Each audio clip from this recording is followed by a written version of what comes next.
തൃശൂരിൽ നിവേദനം നൽകാനെത്തിയ വയോധികനെ കേന്ദ്രമന്ത്രി സുരേഷ് ഗോപി മടക്കി അയച്ച സംഭവം വിവാദമാകുന്നു. കേന്ദ്രമന്ത്രിയുടെ സമീപനം തനിക്കേറെ പ്രയാസമുണ്ടാക്കിയെന്ന് നിവേദനമായി എത്തിയ കൊച്ചുവേലായുധൻ പ്രതികരിച്ചു.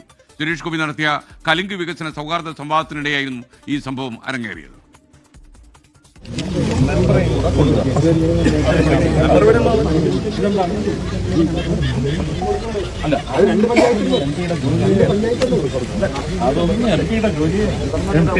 രണ്ടു വർഷം മുൻപ് തെങ്ങ് വീണ് തകർന്ന വീടിന്റെ അറ്റകുറ്റപ്പണിക്കുള്ള സഹായവും തേടിയാണ് സ്ഥലം MP കൂടിയായ കേന്ദ്രമന്ത്രിയുടെ അടുത്ത് കൊച്ചുവേലായുധൻ അപേക്ഷയുമായി എത്തിയത്.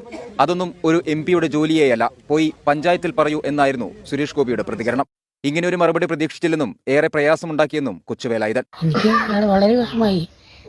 നമ്മൾ ഒരു ആവശ്യത്തിന് അത് മേടിച്ച് ഒന്നും ചെയ്യില്ല എന്ന് പറഞ്ഞാൽ അത് മേടിക്കുകയും കൂടി ചെയ്തില്ലേ, അപ്പോൾ അത് മേടിക്കേണ്ട കാര്യമില്ലെന്ന് പറഞ്ഞു. പ്രാദേശിക വികസന വിഷയങ്ങൾ ചർച്ച ചെയ്യാനായി ആവിഷ്കരിച്ചിരുന്ന വേദിയാണ് കലിംഗ് വികസന സൗഹാർദ്ദ സംവാദം. സുരേഷ് ഗോപിയുടെ നിലപാടിനെതിരെ CPIM രംഗത്തെത്തി. കേന്ദ്രമന്ത്രി ജനങ്ങളെ അവഹേളിക്കുന്നുവെന്നാണ് ആരോപണം. കേന്ദ്രമന്ത്രി ശ്രീ സുരേഷ് ഗോപി കഴിഞ്ഞ ദിവസം ഒരു ചടങ്ങിൽ വെച്ച് അപമാനിച്ച ശ്രീ കൊച്ചുവേലായുധന്റെ വീട് നിർമ്മാണം CPIM ഏറ്റെടുത്തിരിക്കുകയാണ്. ആ പ്രഖ്യാപനത്തിനായിട്ടാണ് ഞങ്ങളെല്ലാം അവിടെ എത്തിയത്. ഇത് കേരളത്തിന്റെ ഒരു അഭിമാനമാണ്.